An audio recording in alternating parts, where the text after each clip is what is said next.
चलो नमस्कार बच्चों, आज हम स्टार्ट करते हैं अपना नेक्स्ट टॉपिक। लास्ट जो हमने किया था पोटेंशियल एनर्जी तक कर लिया था। सो पोटेंशियल एनर्जी हमने क्या बताया था कि पोटेंशियल एनर्जी वो एनर्जी होती है जो कि आपकी कॉन्फ़िगरेशन की वजह से होती है।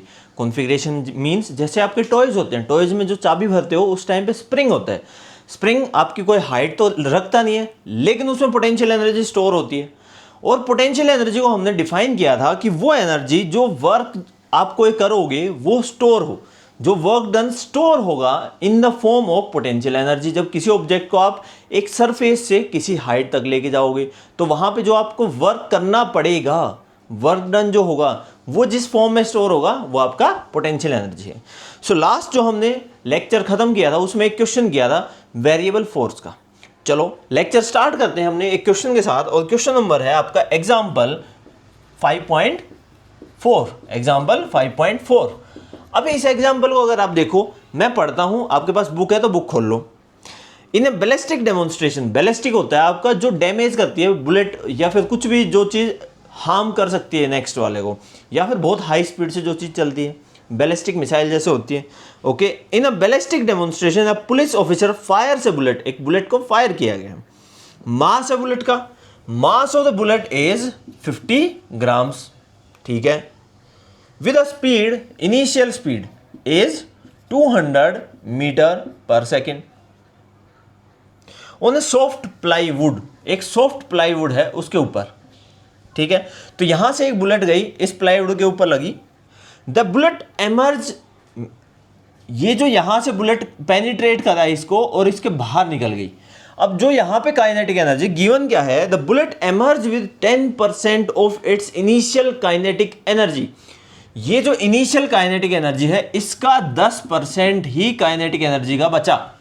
मीन जो फाइनल है, final energy is 10% of initial kinetic energy, ये गिवन है।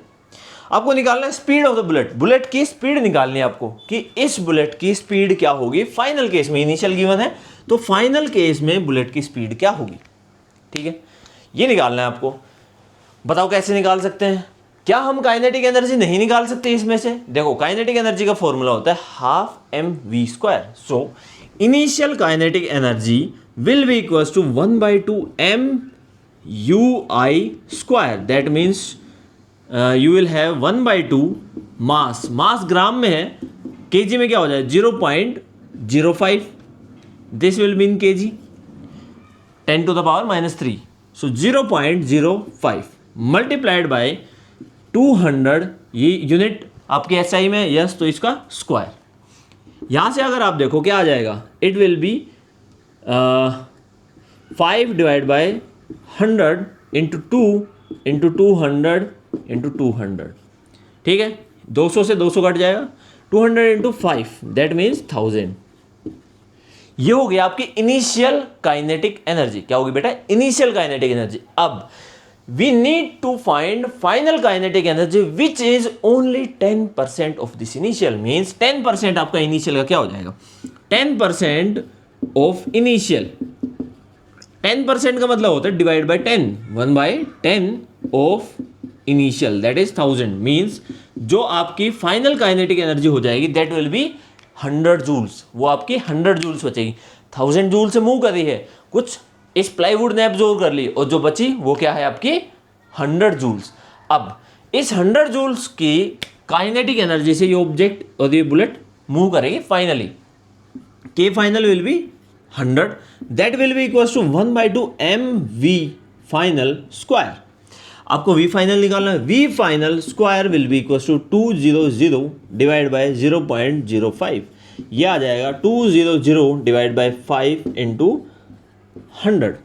इससे आप अगर आप काटते हो it will be 40, means V final will be 40 into 100 to the power 1/2, और यू कैन से 20√10। ठीक है, ये आपका आंसर हो जाएगा 20√10। This will be the final answer. कोई डाउट है इसमें? चलो कोई भी डाउट हो कमेंट सेक्शन में पूछो, कोई दिक्कत परेशानी नहीं है, पूछो, उसमें आपका आंसर दिया जाएगा। चलो नेक्स्ट अब करते हैं हम, आपको मैंने बताया था फोर्स, लास्ट जो टॉपिक था कि फोर्स को हम रिप्रेजेंट करते हैं, force is F equals to minus dV/dr। ठीक है, अगर आपको पोटेंशियल एनर्जी निकालनी है कैसे निकाल सकते हो? dV will be equals to minus FdR initial to final. अगर आप ले इनिशियल टू फाइनल, ये क्या हो जाएगा? It will be V final minus V initial, that will be equals to minus FdR, XI से XF। ठीक है, सो ये आपका पोटेंशियल एनर्जी हो जाएगी। अगर यहां से आप देखो तो पोटेंशियल एनर्जी प्रोपोर्शनल और कहो तो इक्वल है फोर्स के, फोर्स इंटू dr। अब फोर्स दो तरीके के होते हैं, फोर्स आपके दो तरीके के होते हैं। वन इज कंजर्वेटिव फोर्स,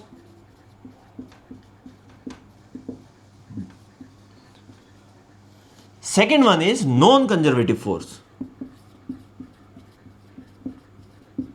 अब दोनों में डिफरेंस क्या है?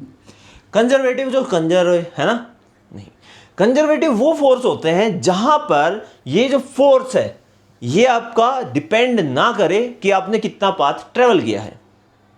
ठीक है, जैसे या फिर मैं कहूं कि वो फोर्सेस जिसमें वर्क डन जो होगा वो आपका पाथ इंडिपेंडेंट हो। सिंपली आप कह सकते हो वर्क डन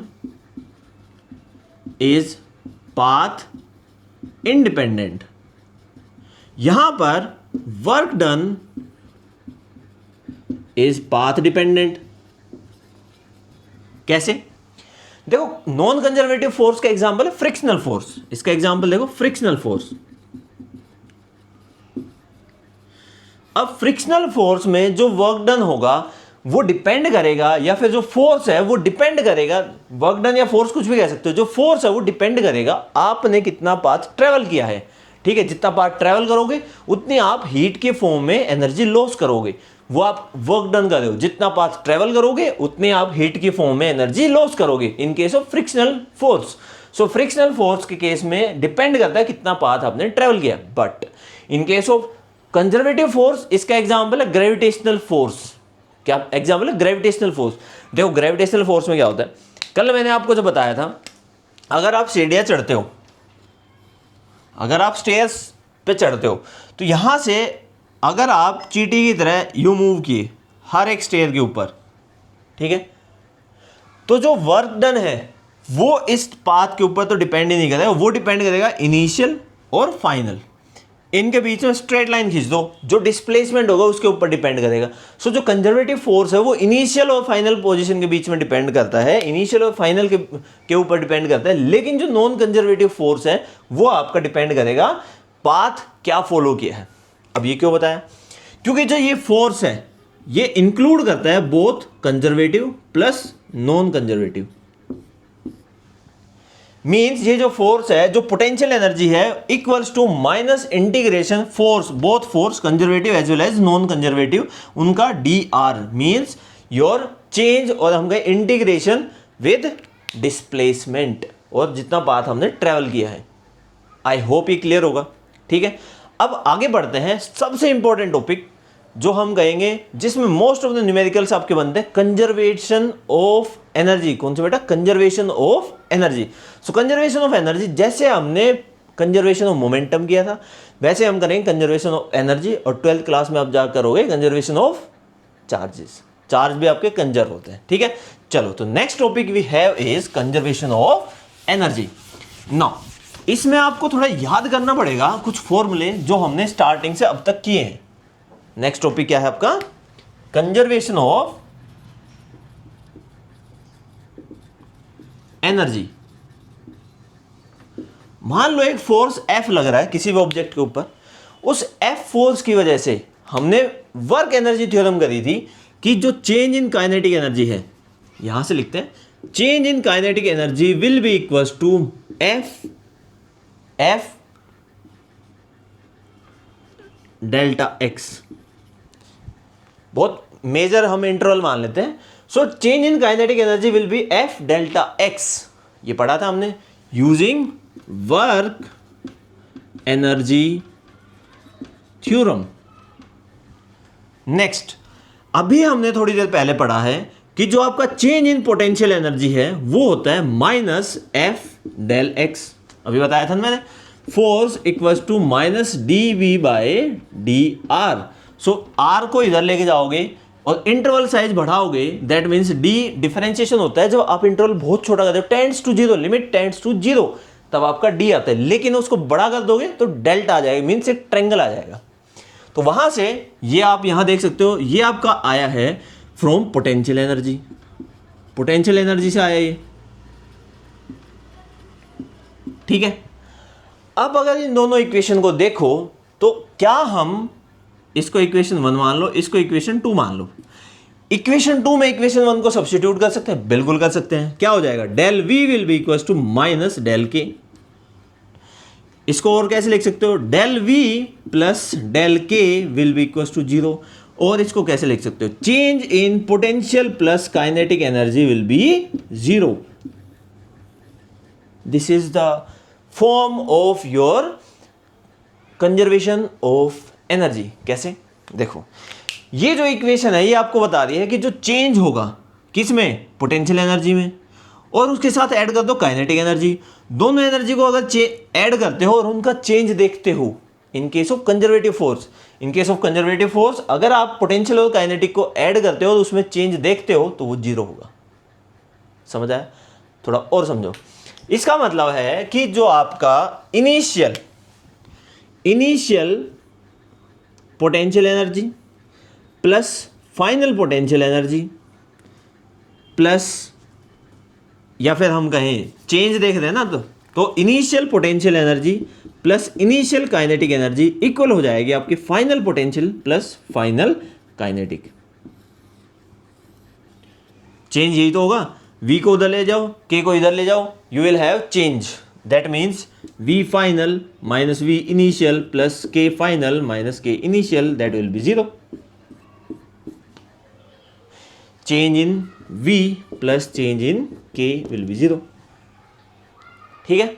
सो ये होता है आपका कंजर्वेशन ऑफ एनर्जी। क्या होता है बेटा, conservation of energy means energy आपकी कंजर्व रहेगी। अभी कैसे यूज होता है, एक बार थोड़े बहुत एग्जांपल बता देता हूं मैं आपको, फिर जब हम वर्कशीट करेंगे उस टाइम पे करेंगे। किसी को कोई डाउट हो तो पूछ लेना। देखो कैसे यूज करते हैं, जैसे आपके पास एक इंक्लाइंड प्लेन गिवन है, ठीक है। यहां पर आपको वेलोसिटी गिवन है, पता है आपको क्या वेलोसिटी होगी। यहां पर आपको वेलोसिटी निकालनी है, यहां पे जीरो है, इनिशियली ड्रॉप किया है, ये हाइट आपको पता है, ठीक है। अब इस केस में यहां पर आपकी टोटल एनर्जी क्या है, ये हाइट h है, total kinetic plus potential, kinetic क्योंकि ये रेस्ट पे जीरो प्लस पोटेंशियल mgh, ठीक है। अब दूसरे केस में आ जाते हैं, यहां पर ये ग्राउंड पे पहुंच गया है तो हाइट क्या है, जीरो। तो जीरो आपकी kinetic energy half m v final square plus potential energy will be zero. कोई डाउट। अब बीच में अगर कोई केस लेते हैं, बीच में किसी भी जगह अगर हम मान लेते ये हाइट है कैपिटल H, इस हाइट के ऊपर एनर्जी क्या होगी, इस हाइट के ऊपर एनर्जी होगी, क्योंकि ये बॉल यहां पर है, इसका मतलब है कि ये बॉल मूव कर रही है और किसी ना किसी हाइट के ऊपर है। That means it will have both potential as well as kinetic. So it will have kinetic energy 1/2 m v capital H square velocity at capital H height plus m g capital H। ये हो गई total energy, ये हो गई energy, ये हो गई energy. जहां पर जो अननोन क्वांटिटी है वो हम ऐसे निकाल सकते हैं, ठीक है। तो ये आपका एप्लीकेशन पार्ट है जहां पर हम एनर्जी कंजर्वेशन का यूज करते हैं। आई होप ये क्लियर होगा। अब आपकी बुक में एक एग्जाम्पल गिवन है, चलो वो एग्जाम्पल करते हैं। बहुत इंटरेस्टिंग एग्जाम्पल है, बहुत यूजफुल एग्जाम्पल है, अगर आप जेईई की तैयारी कर रहे हो तो बहुत ही इंपॉर्टेंट है, ठीक है। चलो देखते हैं उसको क्या है।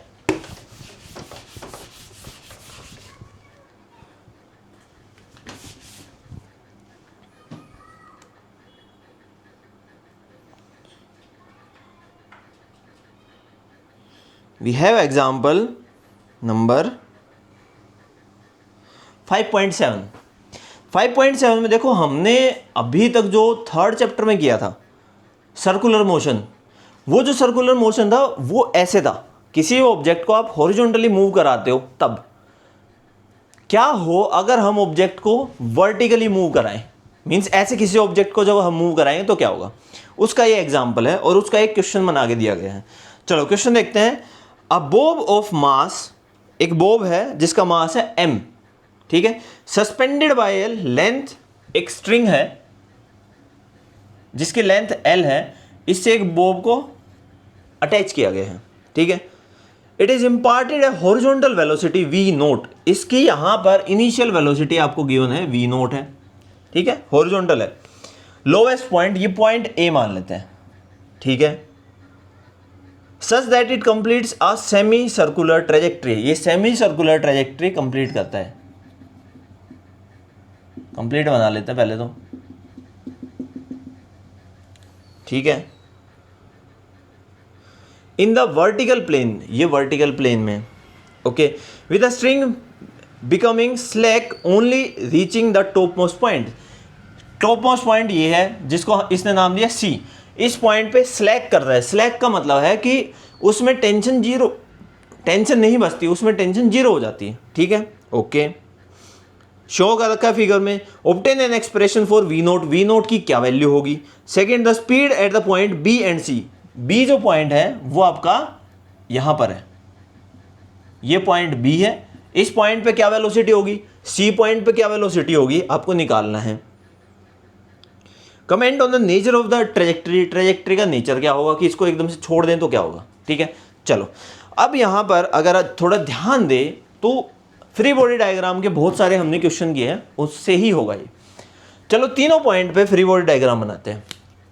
ए पॉइंट पे you will have downward force mg, upward tension लग रही है, और क्या लग रहा है, क्योंकि ये रोटेट कर रहा है सेंट्रीपिटल फोर्स किस डायरेक्शन में, अपवर्ड डायरेक्शन में, mv² बाई r, और r आपका l है।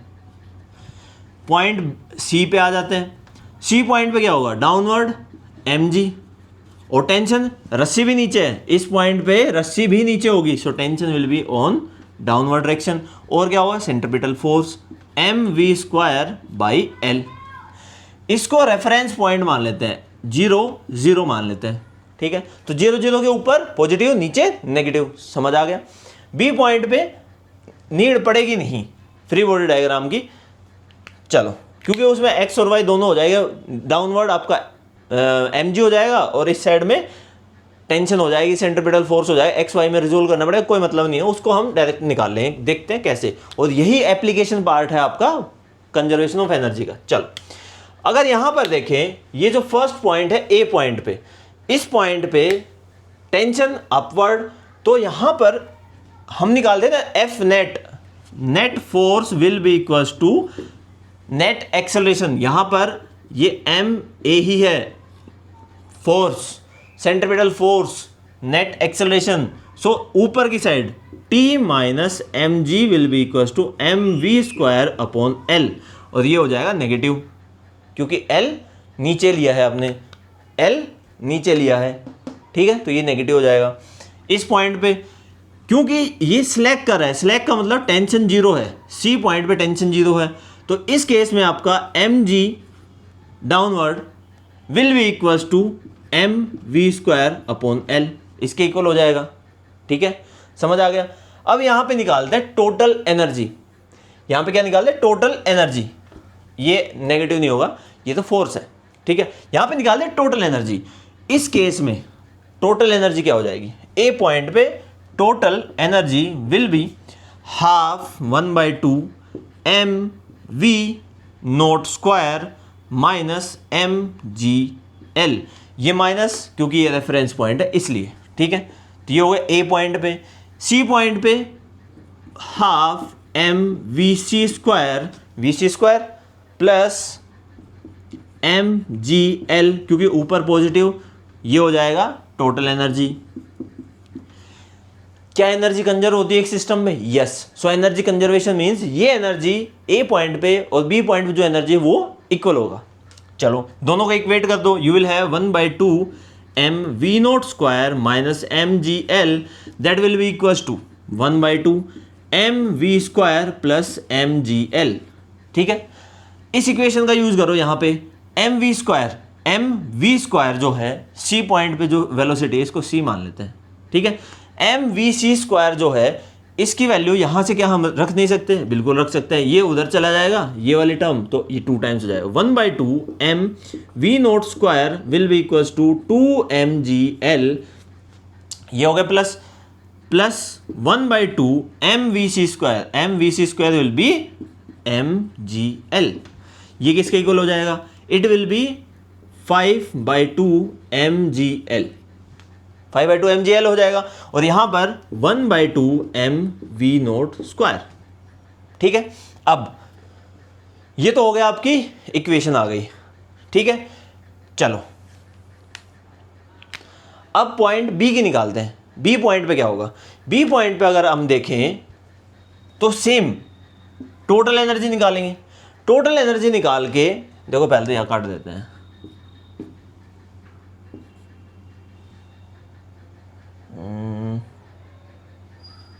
v0² will be 5gl, that means v0 will be under the root 5gl। ये तो यहां से आ जाएगा।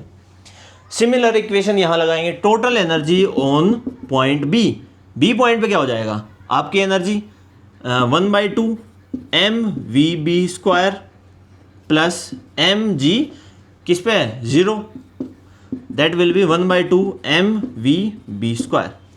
ठीक है, अब ये जो एनर्जी है ये आपके किसके इक्वल हो जाए? किसी भी एक एनर्जी के इक्वल रख लो। मान लेते हैं इसके इक्वल रखते हैं जो सी पे है, क्योंकि एनर्जी तो सेम है। तो सी के ऊपर जो एनर्जी है उसके इक्वल अगर हम इसको रखें तो क्या आएगा आपका? It will be equals to 1/2 mvc² plus mgl। ठीक है, यहां पर vc² mgl, vc² को यहां से फिर से वैल्यू सब्स्टिट्यूट कर सकते हो। You will have 1/2 mgl plus mgl, that will be 3/2 mgl। और यहाँ हो जाएगा 1/2 mvb², means vb² will be equals to under root 3gl। ये आपकी वेलोसिटी आ गई किस पॉइंट पे? बी पॉइंट पे। ठीक है, चलो यही आपका हमें निकालना था। इसमें और क्या पूछा गया है एक बार क्वेश्चन देख लेते हैं। क्वेश्चन में है